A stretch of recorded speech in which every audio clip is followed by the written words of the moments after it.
requirement in the future? Say, is that going to be like in the fall school year, do you think? Or if the numbers stay good and the mask requirement around the country basically is relaxed, right now CDC still says, and the New Hampshire DHHS still says, masks are preferred because it's a safety issue. We're going to continue from a safety standpoint requiring masks until we feel comfortable enough to say, masks are no longer required. Okay.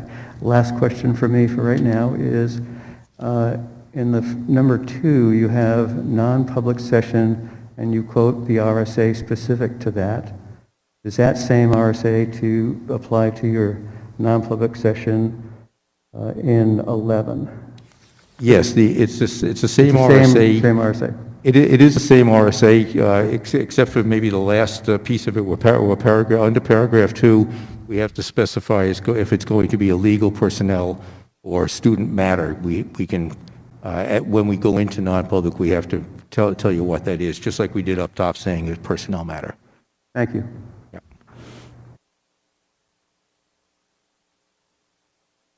Anyone else?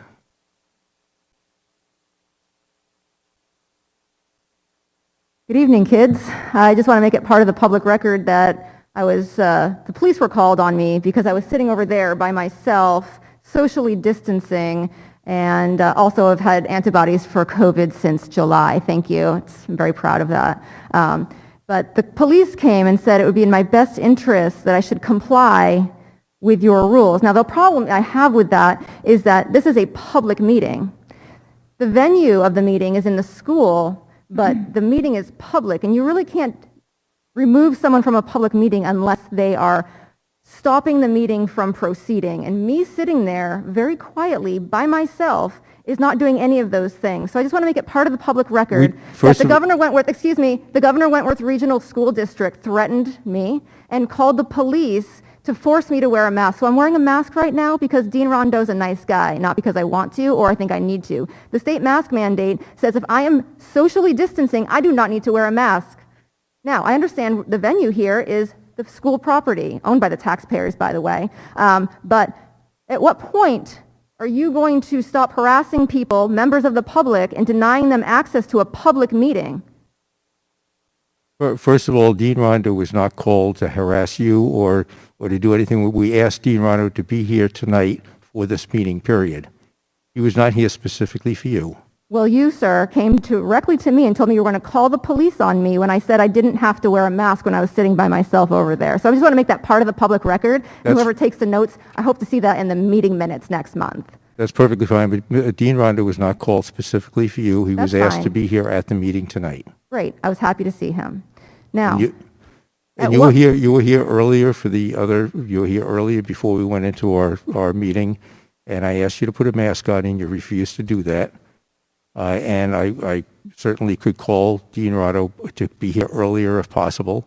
Actually, I wrote down the time. You said the meeting started at 6:40. The meeting started at 6:40, and then we went into non-public. When you came over to ask me about the mask, at which your meeting should have started at that point. Now, you are actually already convening a quorum of the members here in your pre-meeting, which may have actually constituted as a meeting according to the 91A statute. There was no votes taken, no meeting. It doesn't matter if votes were taken. If you email each other, it's considered a quorum. I sit on several boards. I understand how it works. We're not going to argue about it. This is public input. If you have something creative to say, I'm inputting. You may not like it, but I'm inputting. If it's something creative, you can certainly continue your speech. Oh, we got to be creative now. All right, this is going to be fun. At what point does the school, with the mask mandates lifted, and it says in the mask mandate the kids don't have to wear masks, but the school district, when did they pass that rule? Was that in the August thing where you all made that, put all that effort into all those new rules, even though you were in violation of your own pandemic policy at that point, which you just changed last month, quietly, in a meeting that no one knew about? So this is public input. You're asking a question. Okay, you don't have to answer. I understand how it works. You don't have to answer. Sure. But the mask mandate says that I don't have to wear a mask, that students have to wear a mask. If I decide not to wear a mask, you cannot question me why. Well, you can question me why. I don't have to answer you. And at what point are these kids going to be able to take their masks off? And members of the public, I mean, can we change the venue of the meeting? Can somebody propose a motion to change the venue of this meeting? No one will up there on that board. They're all yes men. We voted as a school board to have our meetings here during the pandemic, and we're going to continue that. Hopefully in September, we have a schedule to go back to the individual schools.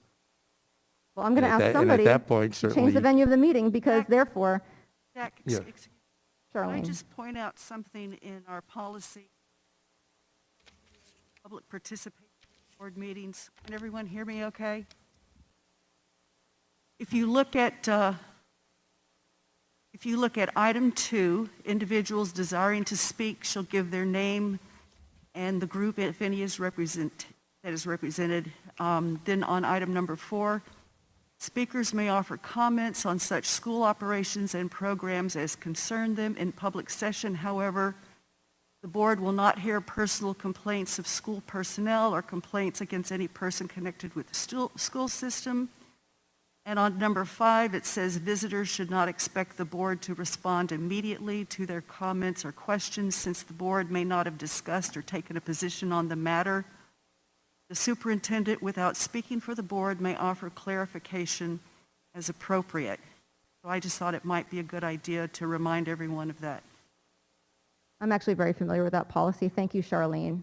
You're welcome. Also, I guess I have one more thing, and I guess my 5 minutes will be up. I sent a letter to this school board with some concerns because I was at a meeting wearing a mask, mind you. My daughter had COVID. I had not had any contact with her, and I didn't hear anything back from this board. And it's strange because during the meeting, two members that are up on the stage right now were texting each other during the meeting. And I filed a right to know request to get that information. And by the way, any sort of communication between y'all during a public meeting is considered part of the public record. And by not providing that information to me and destroying text messages, that could be illegal. And I would hope, Charlene, that nobody up there would insinuate or defame a member of the public and say that they had COVID and were at a meeting spreading it when they're not. And if one did do that, they should apologize. Thank you all. Any I'd more like to take comments? my mask off now. Okay, thank you. Okay, any other public input?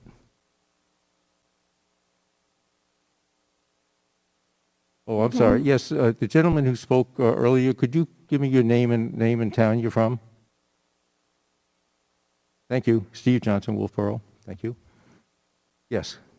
My name is Bree Burbank. I am a resident of Ashburn, Virginia, and I am here on behalf of my daughter, who has been selected out of school without my consent and who I was not informed was sent home after spending time with me per a court order.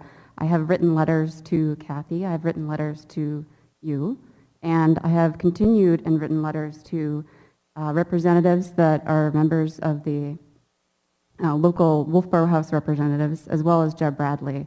Additionally, I have filed with the ACLU regarding this matter and the discrimination against my child and the denial of her to have an equal opportunity for education within this district as the same as other children.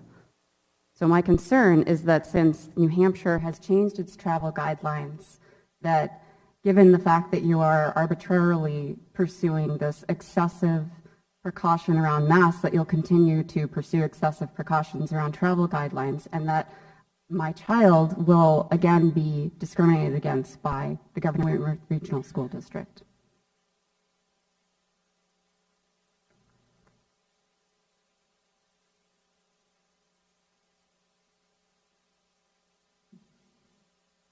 We'd have to look into it. I mean, You'd have to look into it. You have all the I have- emails. There's nothing to look into. I don't think that this is a matter to discuss here. Actually, And this is in a fact, public we do meeting. have a- Okay, let me finish now. As a matter of fact, we do have a legal opinion, and we are well within our rights. Bree. So in stating that, are you assuring me that you're not changing your guidelines and that you'll continue to discriminate against my child? The guidelines will be discussed tonight. That's not an answer. A lot of things are being discussed tonight that isn't pertinent to whether, that's not a yes or no answer. Yes, you are changing guidelines. No, you're not. That's my question. I've answered it, Bree. No, you haven't. You said it'll be discussed.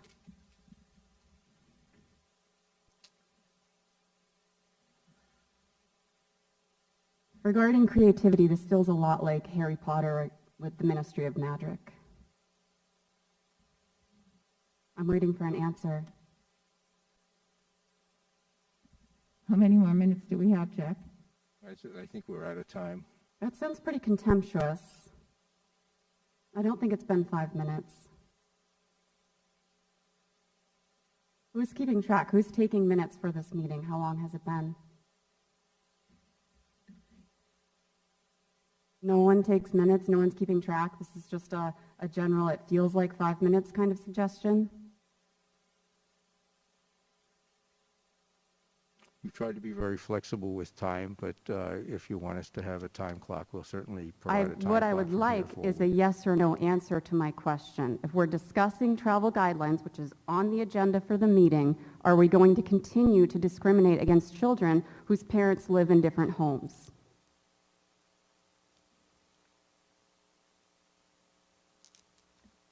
If there's something on the agenda, we haven't gotten to it yet.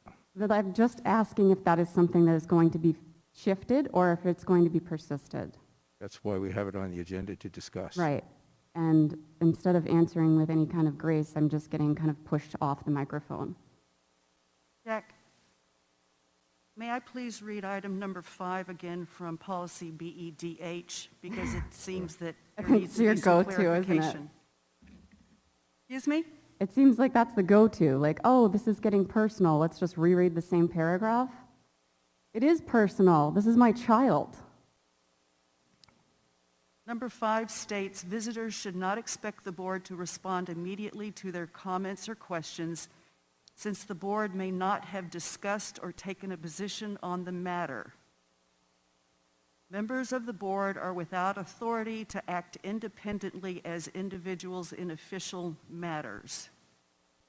Thus, questions may be directed to individual board members, but answers must be deferred pending consideration by the full board. When the board has taken a position, the chair may state the board's position. And for the public record, I want to make sure everyone knows that, please correct me if I'm wrong, but I think all of our policies are on our website. Is that correct? Yes. Okay, thank you. I look forward to another 5 minutes at the end of the meeting.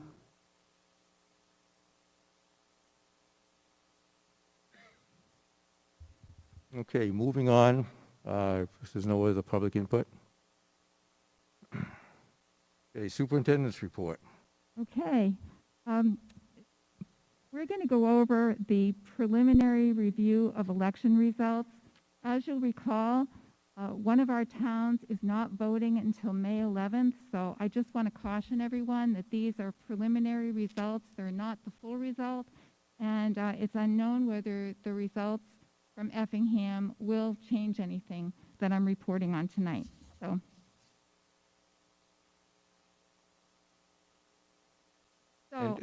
Excuse me, just before, I do want to thank both Julianne and Tim for being here tonight, because obviously with the election results not being finalized, I appreciate that the two of you are here as representing New Durham and an at-large seat from Effingham as well.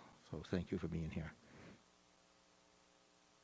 So Article 1, school board member at large, 3-year term. 2 people ran for that position, Steve Johnson and Tim Eldridge, and the total vote for Steve Johnson was 928. Total vote for Tim Eldridge was 1,235. So we'll be seeing Tim again. School board member, New Durham, 3-year term, and we had 2 people running for that spot. Jason Hills, whose total was 622 votes, and Stephanie King, which was 1,157. School board member from Tuftonboro, 3-year term, and that was Jack Widmer, unopposed. and Jack had 1,861 votes, and there were 20 write-ins on that. School district moderator, which is a one-year term, and that is Randy Walker was running, and Randy received 2,001 votes, and there were 24 write-ins.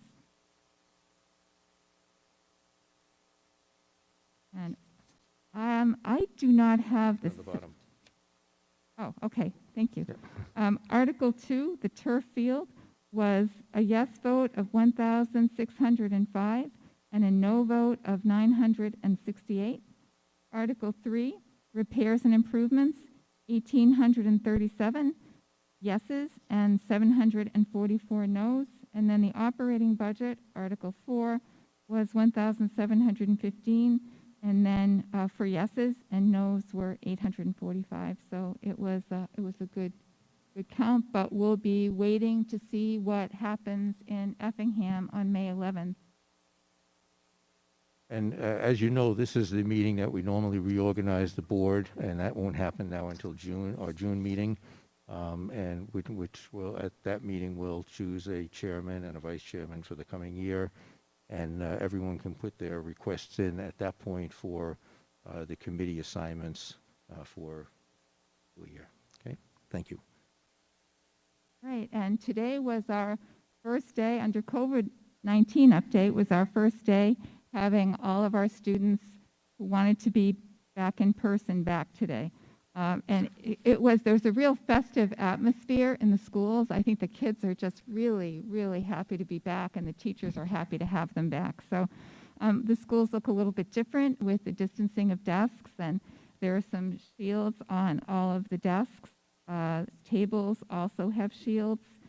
And so, like I said, the environment's a little bit different, but overall the kids were delighted to be there, and things went pretty smoothly.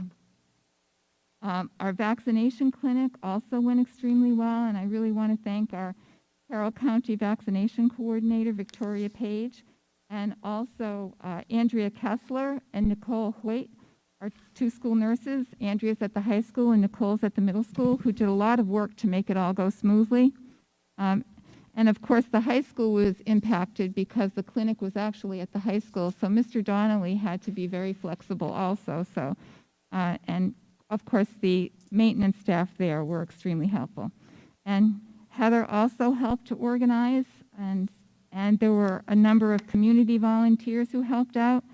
So this was a real team effort, and it just went off very, very smoothly. I was really pleased, and I'm thankful to everyone who participated and helped. We have another one coming up on April 19th, which I also expect will go smoothly. Something we have learned from some other districts that have already received their shots is that many staff members were not well enough to teach following their second shot. Concord had to close, and they closed in the morning without really giving parents any lead time. And I know there are a couple of other districts that had to close as well.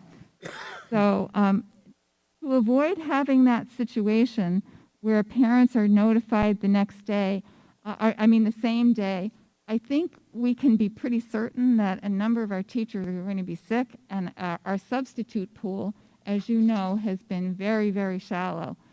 So one suggestion I have that might help give parents advance notice would be instead of having the kids expecting to come to school and then having cancel, that we offer a remote day. If we did this, all teachers would prepare an asynchronous day in the event that they were too sick to teach remotely. However, those teachers who felt well enough to teach would teach in live time synchronously. This will give parents the opportunity to plan in advance and not add another day late in June, which has been a problem with camps and other summer activities starting so close to the end date of school. And I know some families will be anxious to go on vacation at the end of the school year. And we have summer programming also beginning July 6th for whom every student in the district, at least K-8, will be eligible for summer programming. So, that's my thinking. So Ye- obviously the school Yeah. board needs to make that decision. And so, This is really open for discussion, making April 20th, the Tuesday after the second vaccine, as a remote day, knowing that, even if there's 20, 30, 35 teachers or whatever that cannot come in that day, being a last-minute phone call in the morning saying that, sorry, your child's going to be home for the day. This is sort of a proactive approach to say, we know this is going to happen. It's already happening in other districts. Make that one day a remote day. But so for discussion. Jim? Yeah, thank you. I think it's a great idea. I know after I got my second shot, down for the count for a couple of days. I mean, it wasn't terrible, but I sure didn't feel great.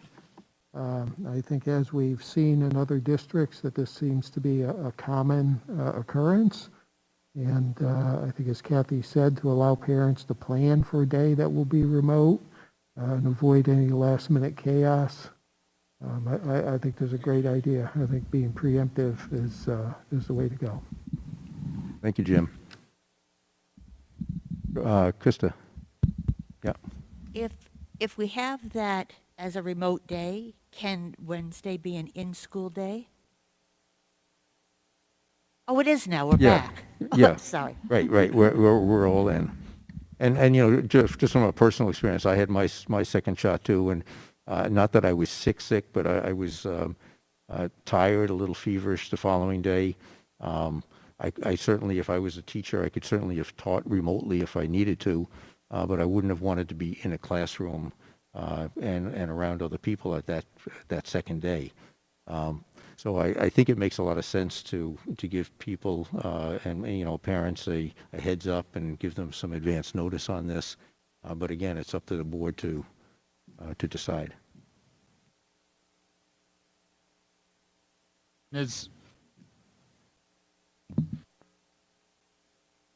There's no chance of moving it from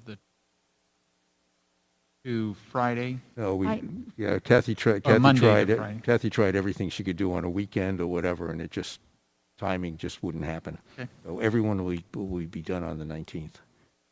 Monday. As it's been mentioned, it makes sense to do that because certainly those that do get affected by it, it seems to really knock them down. So I would make a recommendation that we make the 20th a remote day.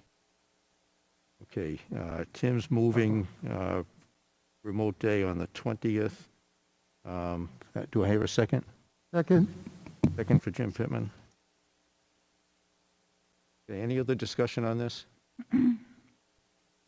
Okay, then all those in favor of making April 20th a remote day, Krista? Yes. Julianne? Tim? Yes. Dr. Jim? Jim Pittman? Yes. Darlene? Dana? Yes. And chair votes aye as well. Thank you. I think that makes a lot of sense, and that's a good decision. Give the parents a little heads up so they can plan for it. Thank you. thank you all.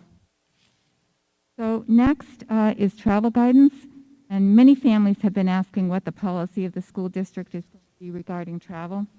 And so this is something that the board is going to need to discuss because I have to tell you there's no easy answer to this.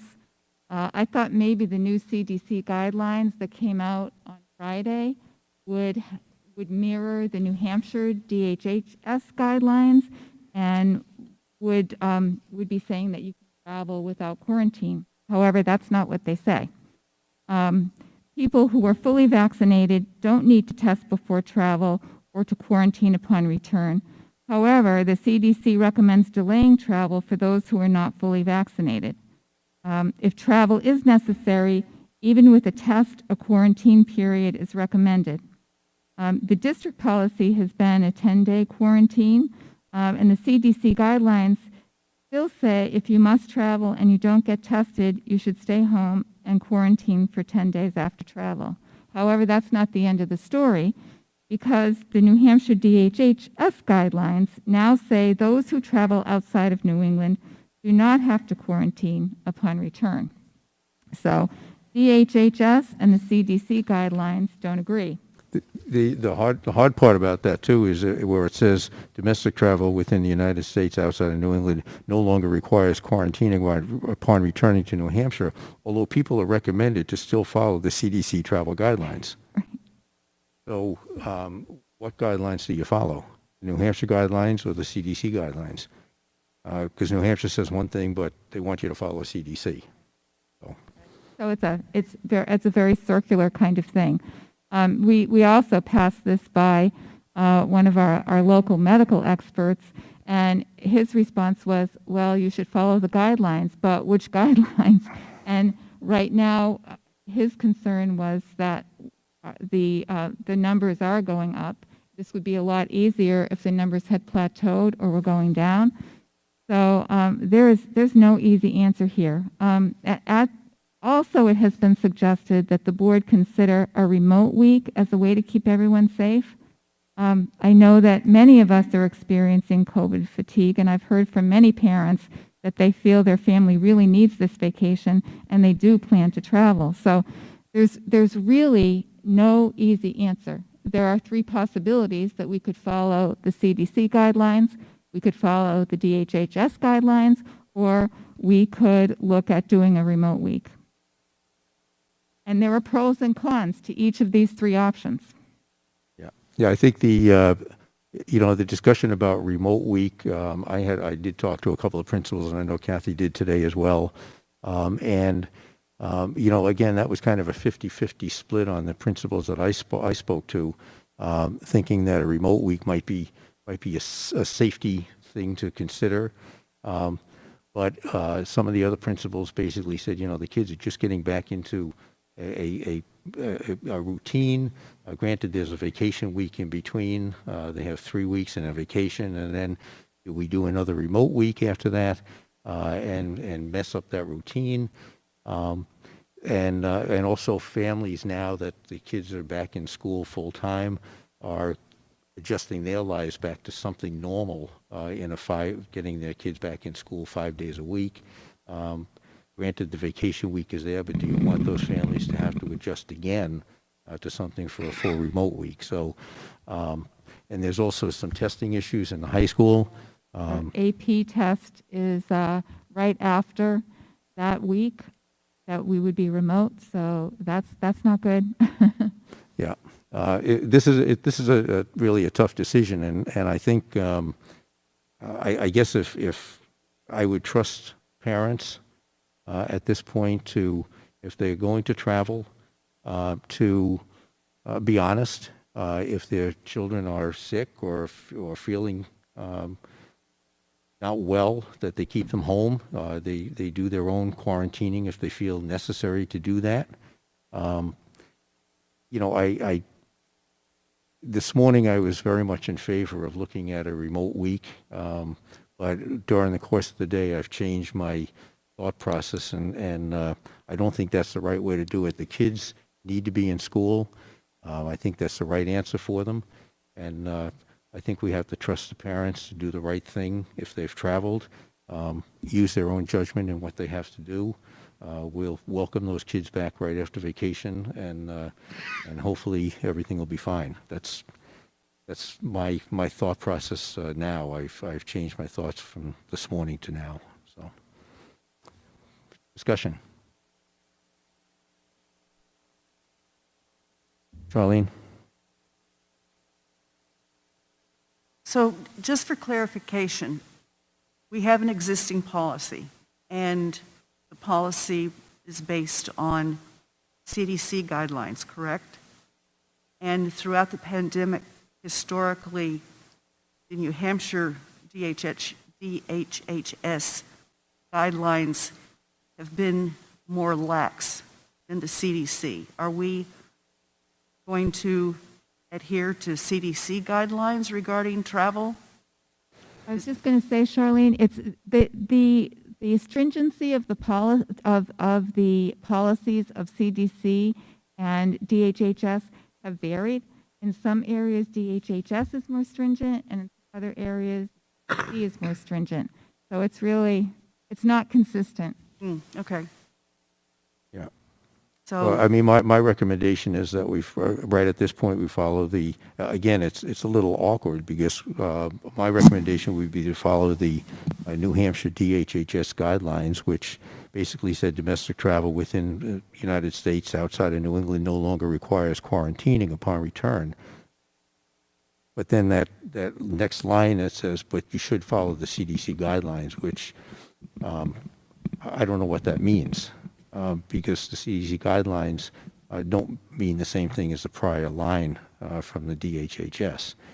So, you know, I hope maybe between now and then, you know, there'll be others. Again, it says, you know, including well-fitted face masks while traveling, practice social distancing and all that. We have to trust people to do that when they're traveling, obviously. But, you know, between now and when vacation happens, will the CDC guidelines be relaxed at all to mirror where New Hampshire is? I don't know that. But I think we have to trust the parents to do the right thing if they're traveling, to do the right thing when they come back. One of the things that one of the medical people that we spoke with had to say was that when the DHHS came out with their guidelines, they've never had to walk back their guidelines since the pandemic has started. So, you know, I think that says something too. So what's everybody's pleasure at this point? Any more discussion? To add one more Yep. agency, Data. the Department of Ed, New Hampshire, just came out with a report in March also. I haven't had a chance to compare the three thoughts, but that's another one that we can look at. Department of Ed, back to school, K through 12, reopening of schools. So now we have CDC, DHHS, and the Department of Ed as another. Right. I mean, you know, fortunately, we took the upfront to come back into school this week. You know, the governor's latest executive order that all schools have to be back 5 days a week. We don't have to face that because we've already made that decision, but there are other communities out there that haven't made the decision in other parts of the state. And, you know, they don't know what to do. Some schools are saying we'll do Monday, Tuesday, Thursday, Friday, but Wednesday's still going to be a different day. The governor says, no, it's got to be 5 days or nothing. So, you know, we're kind of fortunate that we kind of moved the date up and we're full in today, where we don't have to face that challenge. But you know, it's awkward. But that's a little bit off this particular subject as far as the travel goes. Where do we want to go with this? I would make a recommendation to move forward with the New Hampshire DHHS requirement or non-requirement of quarantine upon return. That's my recommendation. Okay, so it's moved and seconded that we follow the New Hampshire DHHS guidelines without the caveat of the CDC guidelines necessarily, that we will not require quarantining upon return. And again, leaving it to the families to do the right thing. I think that's basically at this point we're already doing that every day when they come to school. We're asking them to do those checks. So I would hope that would continue. Yeah. And I would just like to make a plea to families because we have a number of families in a couple of our schools. It's been 50% of the families that haven't completed the screening. So I'd really like to plead with families, please, it's important, do the screening so that we can catch something early and the kids aren't coming into school and with the risk of infecting the child that's next to them or in front of them or the children that they're spending time with. Okay. Any other discussion on this topic? Charlene? one question I have is, How close are we to implementing screening, especially at the high school and the middle school, before students enter the building? Because it's my understanding the risk is greater. It's more transmissible as opposed to at the elementary level. Are we moving forward with trying to implement some kind of screening, whether it's automated or by staff members? Well, what we've been doing thus far is having parents do the screening, and then the school nurse has been catching kids later on. But with the volume that we've seen this week, that's a problem.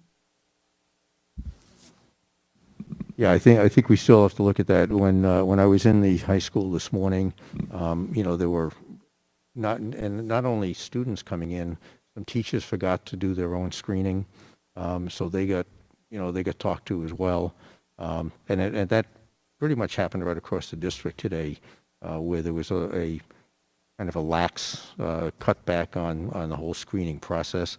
Now, a lot of that may have been because the parents were excited that all of their kids were moving out the door on a Monday morning instead of half of them, and it was just the excitement to get the kids back into school and all that. Hopefully that'll get, the screening will be better starting tomorrow going forward. Every principal I spoke to, put the word out that you got to get the screening done. Keep doing it. It's important. The amount of time and effort being put in the schools themselves to do that after the fact is unbelievable. There's so much time and effort if the parents haven't done the screening. So again, the plea goes out there to the parents to make sure that the screening gets done beforehand.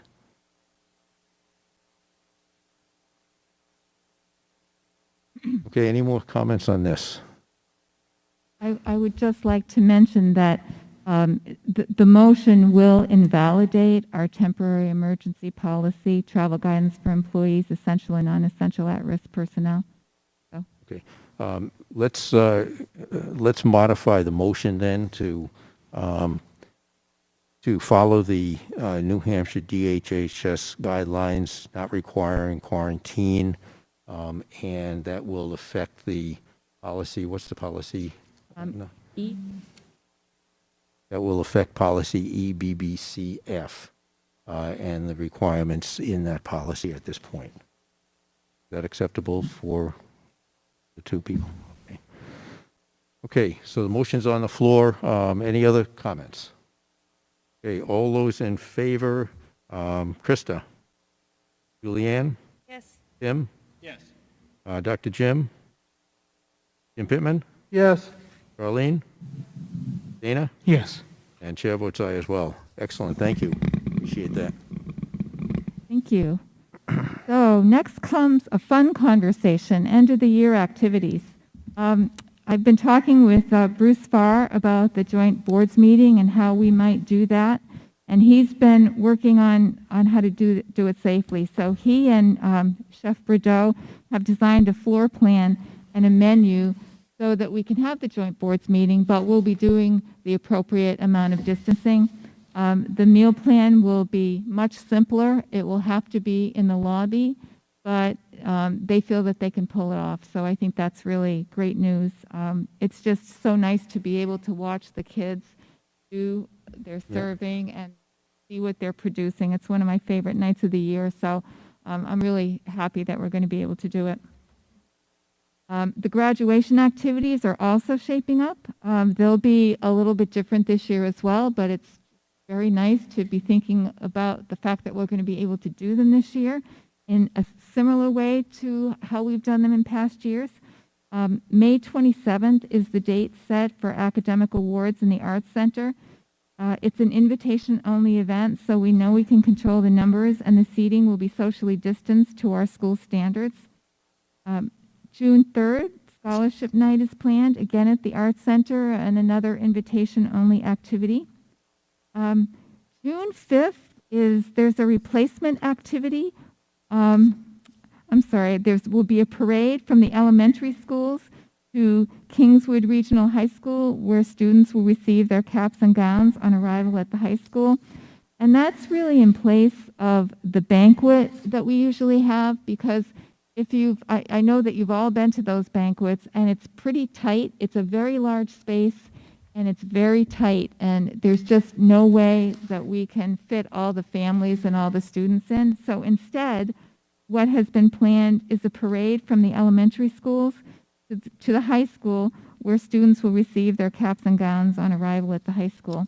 I hope it's just as festive as the parade was last year. I thought the parade last year to Castle in the Clouds was really awesome. I thought the kids had a blast. So hopefully it will be as much fun as that one was. June 6th is baccalaureate on the field, and again, we can social distance out on the field. June 8th, senior athlete awards night at the Arts Center.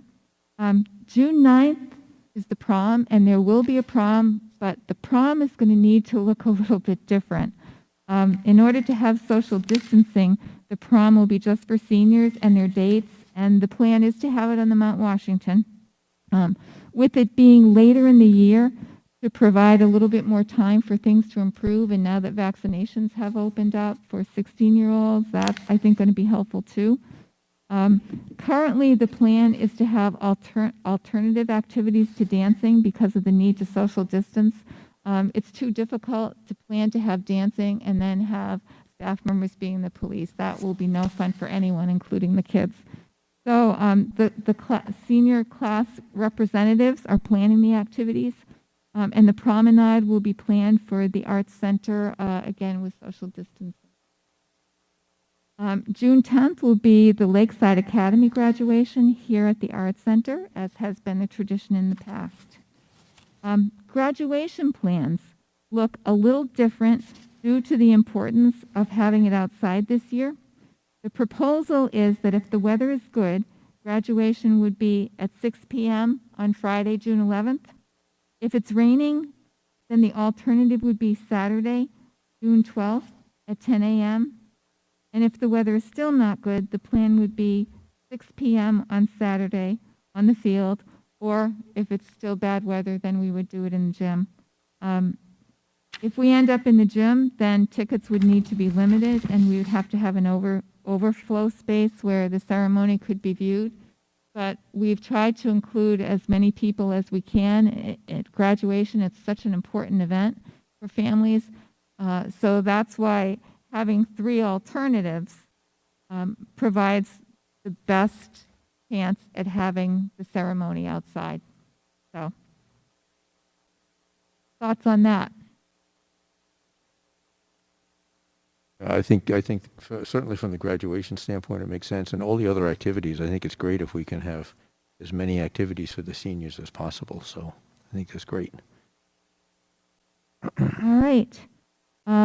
Next, you have in your packet a request from Milton for us to consider partnering with them to have their students in grades 6 through 12 in the district. I think you probably all had a chance to take a look at that. You know, my only concern with that, obviously, it's great if we can tuition more students in with the numbers the way they are. But my concern with just where Milton is located, distance-wise and you know, transportation-wise. I mean, they obviously would provide transportation, but when you get that far away from us, it's almost like what happened with Wolfeboro back in the early days. They were just too far away for the kids to participate in after-school activities and other things. I guess I wouldn't shut the door on it, but I think we might want to meet with them and you know, have a discussion with them before we take any kind of a formal vote or anything on it. But distance-wise, that's you know, Milton's quite a ways away, so I'd be a little hesitant.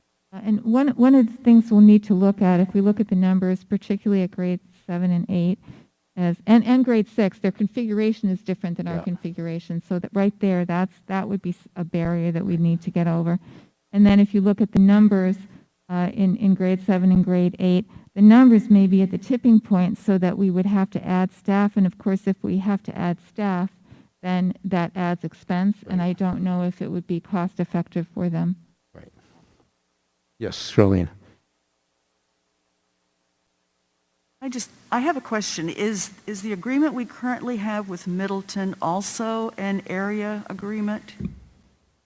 Or is that a slightly different agreement? And I know that, you know, there are differences between It's just the a tuition. AREAs and cooperative districts. Yeah, that's just a tuition agreement, not an area. It's not considered an area agreement. It's just a tuition Okay. agreement for them to bring their students to our building. So this is a different kind of agreement we would be entering into? Yes, yes. So I think if, again, if we want to take any action, I think it might be appropriate to get back to them and maybe have a discussion with them. And it doesn't have to be a full board discussion, maybe just a superintendent and business administrator and myself or something, just to have a general discussion about the process and what they're looking for in an actual agreement. And then come back to the board with a recommendation one way or the other. If you think that's appropriate. Any input?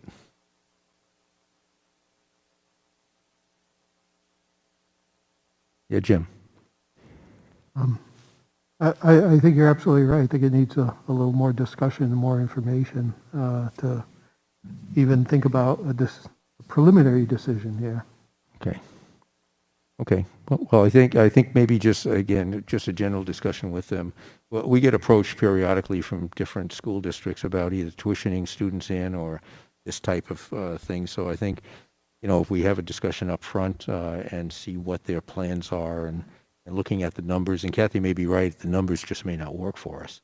As much as it's nice to have students being tuitioned in, sometimes the numbers don't work if it's going to cost the district an exorbitant amount more to make that happen.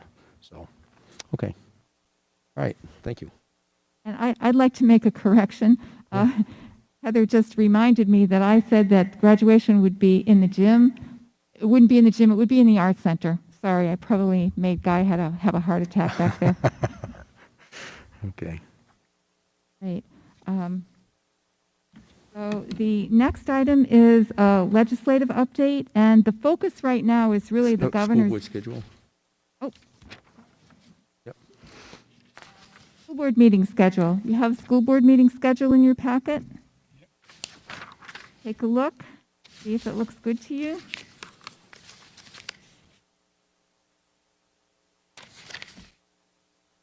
It looks like the old days, which looks good to me. Be nice to be back in the schools, that's back into for the sure. elementary schools and all that. And our summer meeting in August, we'd again be at the Brookfield Town Hall. We've traditionally done in the summer, maybe, depending on where things are. Yes. Okay. Well, if that doesn't happen, we can do it here or in one of our other buildings if we. Yeah. Okay.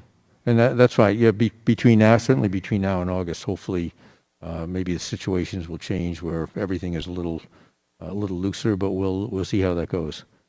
But we look for a basic approval of the school board schedule, so we know where we're supposed to be.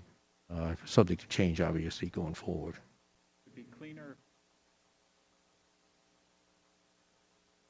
Would it be cleaner if we just put under the August 16th date just to be determined?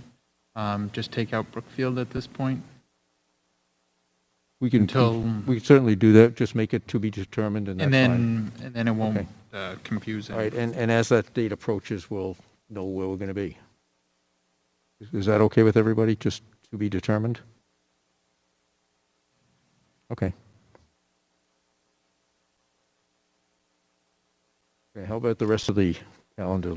So I'll make a recommendation that we approve it with that change. Okay, moved by Tim, second by Dr. Jim. Okay, so school board meeting schedule for 2021-2022. Again, the only change to be determined on August 16th. All those in favor, Krista? Julianne? Yes. Jim? Yes. Dr. Jim?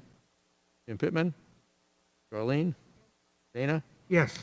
And chair votes aye as well. Okay, great.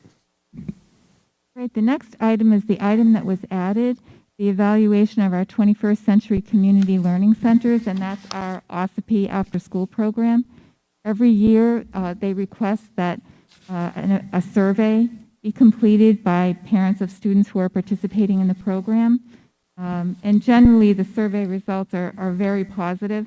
Heather went through and she compared this survey with last year's survey to make sure all the questions were the same. And it's exactly the same questions. So we would be looking for your approval to allow children and parents to take the survey.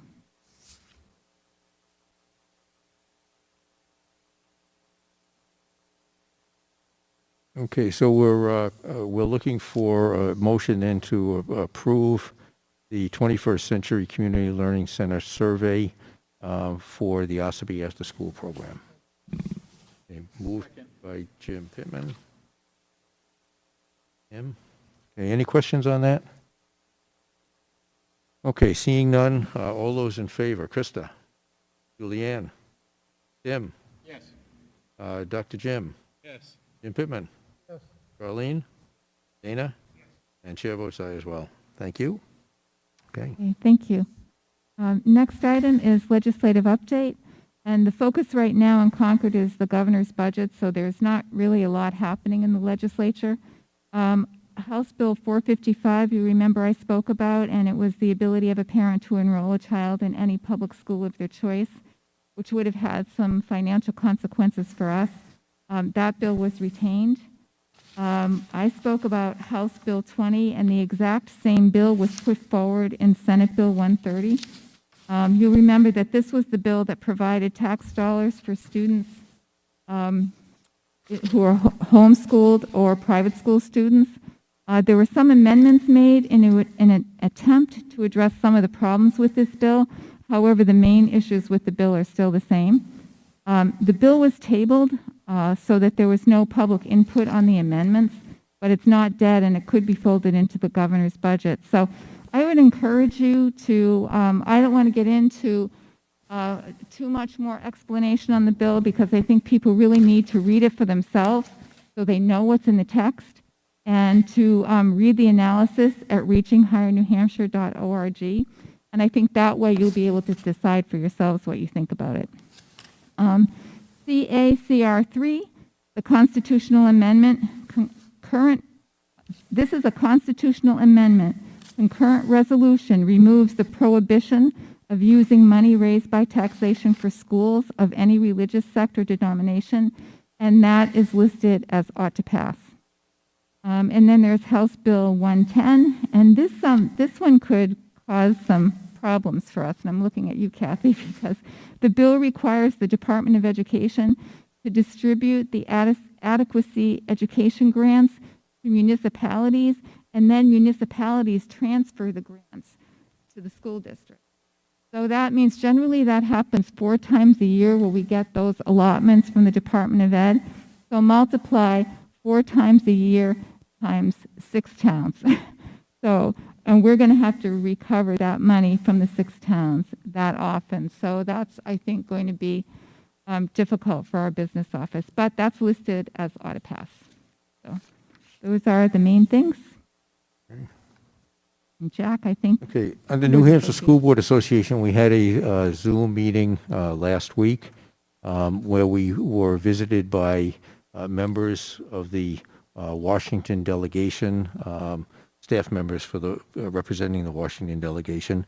And, you know, there was a lot of more positive feeling about what's happening in Washington toward education, but being very early in the new administration and new people in the Department of Education in Washington, they're really getting their feet wet right now and trying to figure out exactly what's going on. So I think things will calm down a little bit, I think, but there's much more positive feeling about how the Department of Education is going to be looking at what the federal government can do to support public education. So that was a good thing.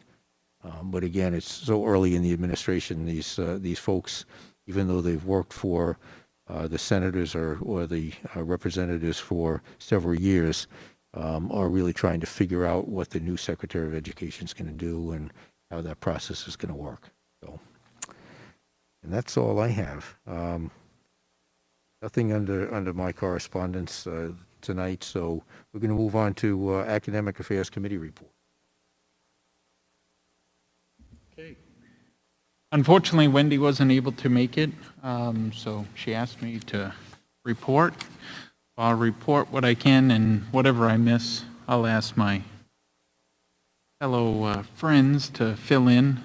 But basically, we had the principals for the middle school and the high school, as well as the special ed director in, and we were discussing staffing and some reallocating of those staff in the high school and the middle school to fill some gaps as far as with math and literacy. So stay tuned to that as that moves forward. Also, we discussed for the athletic department looking to combine a clerical position and a stipend assistant athletic director position. Basically, with combining both of those positions, we're going to get certainly more what am I trying to say?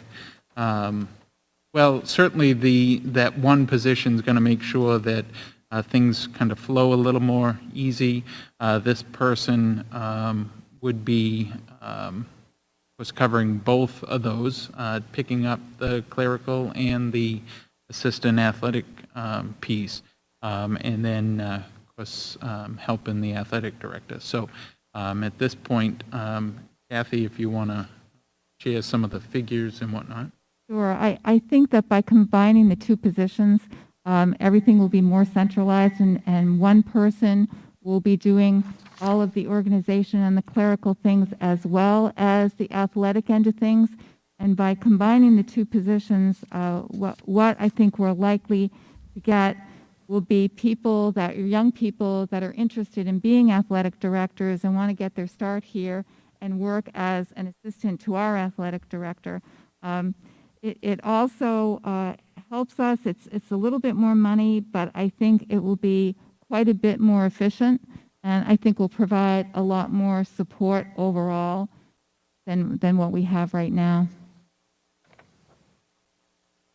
So at this point, unless Charlene or Krista, you have any more input, I would make a recommendation to move forward with combining these positions to the one position. And what would be the title?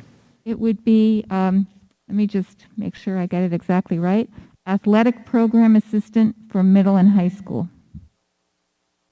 There we go.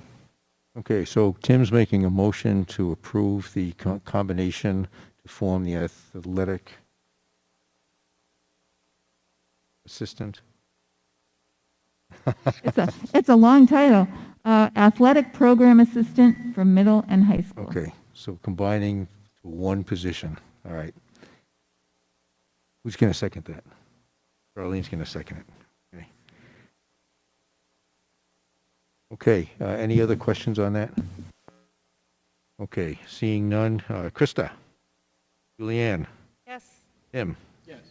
Dr. Jim? Jane? Okay. Jim Pittman? Charlene? Dana? Yes. And chair votes aye as well. Okay, excellent. That's it for academic affairs for now? Okay, building and maintenance, anything, Julianne? Nothing. Okay. I have nothing for finance or human resources either. Advanced planning, you can see down below, kindergarten registration scheduled at each school, April 22nd.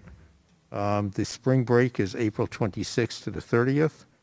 Our next school board meeting, again, to be determined, although I think we're there. That's going to be the joint meeting, which we talked about before. And May 11th is grade 6 parent night. Okay, next thing on the agenda, public input.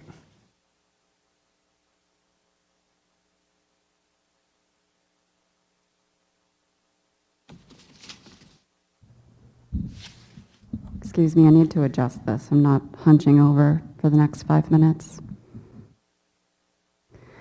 Again, my name is Bree Burbank. I have a child who attends Carpenter Elementary School, and I'm a resident of Ashburn, Virginia. I just want to clarify your decision tonight that you are following the New Hampshire guidelines. We are following the New Hampshire guidelines. Okay, good. According to the current guidelines as of today, the New Hampshire Yes, I've read DHHS, they them. may change between now and when the vacation actually happens or whatever, but we are following them. as of Okay, today. and then my next thought and or question is there's a distinction between vacation and essential travel. So vacation week is essential travel for certain students, including my child, to travel and to come to see her family in Virginia. As long as traveling, the guidelines right now say traveling outside of New England is okay with no restrictions. So that's what we're going with. Okay, and then lastly, just so you know, the CDC has recommendations to follow the state guidelines, not guidelines to follow the state guidelines. They're different.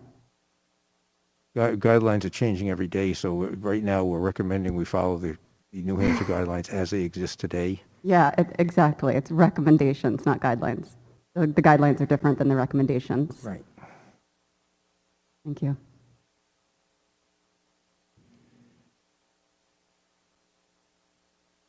Anyone else?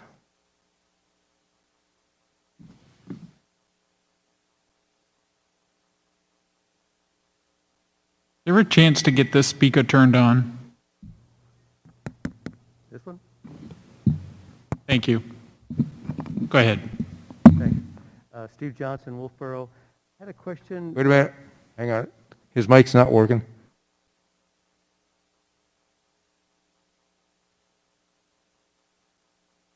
Steve Johnson, Wolfeboro. Steve Johnson, Wolfeboro. There you go. Okay. So I had a question on policy and guidelines, and I went on the website and just looked at the school district's policies, and when you click on it, it takes you to another screen, and you can't pull anything up. And so my question is, the guidelines and policies that you've put in place in past, and especially with the pandemic, and as things change, how are members of the community able to keep up with those changes as changes have been made if there's not a active link where people can go and check them out? I can answer that. Right. There is a reopening document that is on the website that reflects all of the mitigation practices, and that document gets reviewed every so often. Right now, we are at a point where we need to make a change in that document. So we recently made a change maybe like 4 weeks ago, but it's hard to keep up with everything. But you can see most everything that the district is doing, and it's mostly up to date in that document. So tell me again which document? It's the Governor Wentworth Reopening Task Force Guidelines. So it's not under governorwentworth.org then? It's not, it's a different site altogether? No, it would be under the website. Yeah, you have to, you probably have to go to one of the menus and scroll down. And Linda could probably tell us where she put it. I got it. Okay, great. Right just above.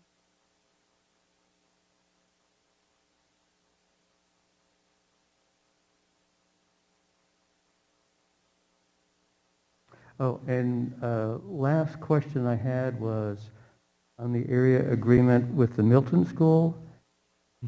Would that be something that you would get public input on? Is that something that the public would vote on? Because that impacts residents of Wolfeboro, so you'd think that you'd require a vote by residents either on an annual vote or something like that. So just Yeah, if we get into an agreement with another school district like that, certainly it would be presented to the public for their input and what effect it would have either, financially for the either income or expenses. So, and that's why I think a preliminary discussion at this point with them kind of makes some sense to understand what they're looking for, what their whole process is going to look like, and if it makes any sense for us at all to even bring it forward. so any kind of moving forward of that agreement wouldn't happen until a warrant article for next year, I'm assuming, right? It would be quite a ways down the road. I wouldn't even think maybe even next year. It might even be further than that out. Great, just interested in the process. Sure, Thanks. absolutely. Yeah. Okay, anyone else?